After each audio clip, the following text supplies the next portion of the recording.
How to generate Fiverr affiliate link if you're an Fiverr freelancer.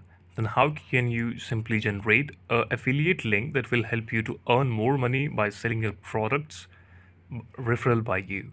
For this, you simply have to open your browser and search for Fiverr affiliate page. Now this is the official page. What you have to do is search for it and click on the first website appears in front of you, that is become a Fiverr affiliate. On this menu, you will have a lot of options. You can read about it, and if you want to directly join, you can simply click on dashboard login to your account. Here you have to enter your password, your username and your password, and then you have to simply click on login button. If you don't have account, you can create it right now.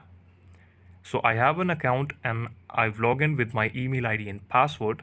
Is on the dashboard. You can see that his commission is $0 right now.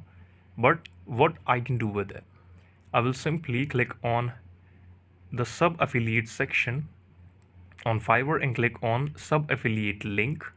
As you can see, copy and share your sub affiliate link, view your registered sub affiliate and commissions.